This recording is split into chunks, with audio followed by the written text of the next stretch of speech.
What is a tank? It might seem like a very simple question, but it's not an easy one to answer.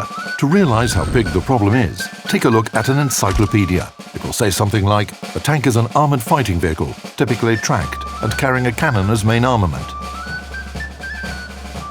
This description is very loose. Since there's no ready answer, we'll have to find it for ourselves. You are what you do. You build, you're a builder. You fly, you're a pilot. Let's see what tanks were designed to do in the past and how their role has evolved since.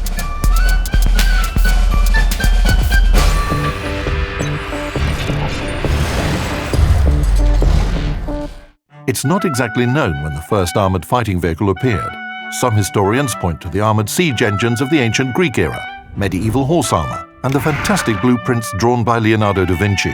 Something more familiar started to take shape in the early years of the 20th century. There's little information about these projects, and the stories were similar to some extent, so they can even be put together. One day, in Great Britain, or maybe in Austria, or maybe in France, in or around 1912, a plumber, or according to some versions, a pipe fitter came up with an idea for an unusual combat vehicle. After a couple of sleepless nights, the draft was ready. The inventive plumber went to the appropriate military department with his proposal. He was already dreaming of fame and honor. However, the commission came back with an answer that was quite unexpected. The military didn't need tanks. There was no place for them either in theory or in the practice of military art. But then, the First World War broke out. After a short period of active movement, the opposing armies dug in with trenches bristling with machine guns and covered in barbed wire. Even if a defense line could be broken through, at the cost of enormous casualties, armies had trouble carrying forward the advance. The standard methods didn't work. Military strategists realized that they needed something new to crack a deeply echeloned defense. In 1914, Sir Ernest Swinton, a British officer, engineer and aristocrat, presented his design for an armed and armored tractor. Its working name was a machine gun destroyer. The British Army took no interest in the project. The first person who saw the potential in the new proposal was the First Lord of the Admiralty, Sir Winston Churchill. He allocated money, and on February 20th, 1915, the Land Ships Committee was created. Development was rapid, and on September 10th, the first tank in history, Little Willie, was tested. It failed the tests because it couldn't perform a key requirement, crossing trenches and ditches. Engineers improved the prototype and mass production began.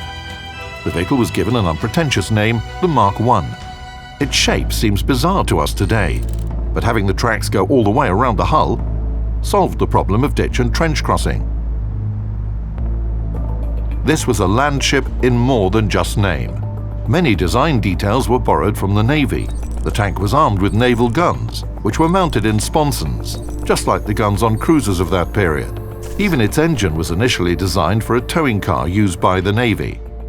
The work on the first batch was done at several factories. To conceal the project, the government spread the story that the vehicles were field reservoirs for water, ordered by the Russian army. In correspondence, the vehicles were called tanks. On September 15th, 1916, land ships, already nicknamed tanks, engaged in their first combat near the Somme River. 32 of the vehicles moved into battle over muddy ground, hoping for a miracle.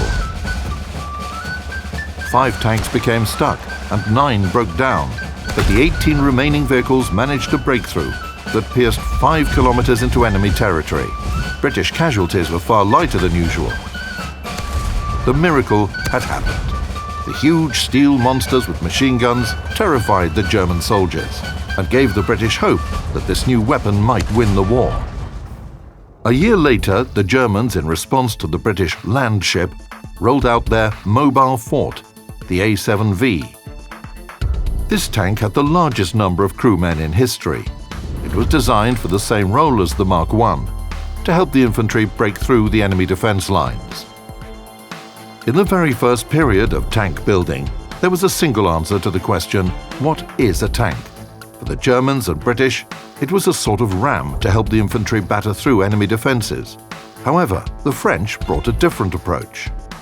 The father of French tank building was Colonel Jean-Baptiste Estienne. He wrote in August 1915, "Gentlemen, victory in this war will go to the side that first manages to mount a 75mm gun on a vehicle capable of crossing any terrain." And he was right.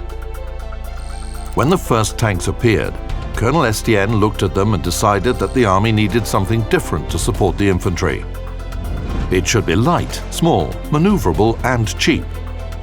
With this idea in mind, he went to the largest French manufacturer, Louis Renault. This is how the new vehicle, very unlike the land ships, appeared. It had 2 crewmen, a driver who controlled the tank, and a commander who did everything else. The tank was armed with a single machine gun, or a 37mm short-barreled cannon. Nevertheless, the Renault FT-17 became the most successful means of infantry support and the main vehicle of the French armoured forces. Many countries became interested in creating their own tanks after World War I. The military of most countries saw the tanks as reinforcements for the traditional military branches, above all, the infantry.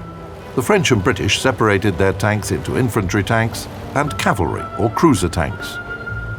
The USSR had 5 main tank types: reconnaissance, combined arms, operational, qualitative reinforcement, and special operations vehicles. These were supplemented with 7 special types.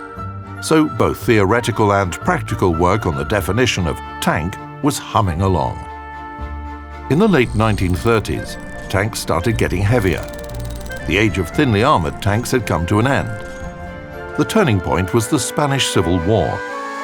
It became clear that infantry, at least in Europe, was capable of defeating tanks. Light, small-caliber, quick-firing cannons and heavy machine guns had no trouble perforating them. As soon as the early 20th century, the Germans had started to develop a theory of lightning war, Blitzkrieg. They weren't able to fully implement this idea during World War I, but they continued to refine the concept. By the new rules, Blitzkrieg should be carried out by large tank formations. Now their task was not to support infantry, but to break through, punching deep into the enemy defenses. Tanks were no longer expected to fight with field defenses. They should wreak chaos in the enemy rear, overrunning enemy headquarters, capturing transport routes and supply depots, and breaking up enemy forces attempting to reinforce. Victory would be achieved by disrupting enemy communication and supply. The modern army is not a Roman legion. It can't fight without gasoline and ammunition. According to the Germans, tanks were not a supplementary means of warfare, but the most powerful offensive weapons. All other forces should serve their interests. The role of supporting the infantry was given to another vehicle type, assault guns. 2 tanks were created to fit this theory, the Panzer Kampfwagen 3 and 4. They complemented each other on the battlefield. The Panzer III was designed as the main Wehrmacht tank. It was intended to be used to attack points without heavy anti-tank defenses. It was designed to fight, not vehicles, but infantry. That's why its armament maximized the number of weapons and rate of fire. It was armed with 3 machine guns and a 37mm cannon. This armament was supplemented by an excellent observation system. The Panzer IVs were to support the Panzer IIIs. Its short-barreled 75mm gun was good at dealing with enemy artillery and field fortifications. The German tank divisions proved the theories of the General Staff officers by smashing the French army in just a few weeks. France had more tanks, and their technical characteristics were not inferior. It was the way they were used that was obsolete. The Panzer IIIs and IVs played their roles perfectly at the beginning of the German invasion in the USSR. But then, rather suddenly, things started to go wrong. The Panzers were being forced to do something their creators hadn't planned: fight against a new generation of tanks. In the USSR, armored vehicles had traditionally been designed with greatest attention paid to 2 attributes: mobility, understandable considering the distances and quality of roads in the USSR, and firepower. A third factor was added after the Spanish Civil War.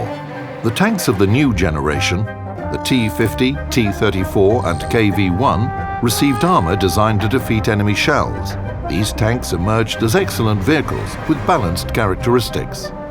Realizing that they would have to fight masses of Soviet armored vehicles, the Germans revised their views on what tanks should do. The anti-tank role became the priority. New panzers, like the Panther for example, had long-barreled guns and thicker armor. No longer were they envisioned conducting lightning-fast attacks on the enemy rear.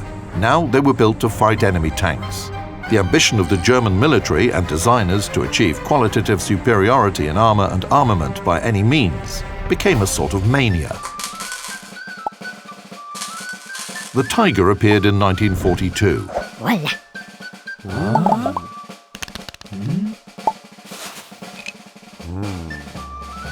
It was good, but not big enough. The engineers designed the Mouse. Also not big enough. They made it a little bit bigger and got the Ratter. Someone said, too small, and this project turned into a 1,500-ton monster. But only on paper. If the Third Reich's tank designers had had more time, perhaps we would have seen something even bigger. In the period immediately after the end of World War II, there was still no single answer to the question, what is a tank? Actually, there were two answers. Medium tanks, the workhorses of armored forces, and heavy tanks and assault guns, which would be deployed as reinforcement in offense and defense. The military wanted to have one type of tank for both roles, but the engineers couldn't deliver it. They were limited by technology, especially in engine power and transmission. In the late 1950s, the British designed a 105mm tank gun that, just like the Beatles, became very popular in all the Western countries. It was used in the Centurion 7 and M60, and then in the M48 Pattern 3 and Leopard 1.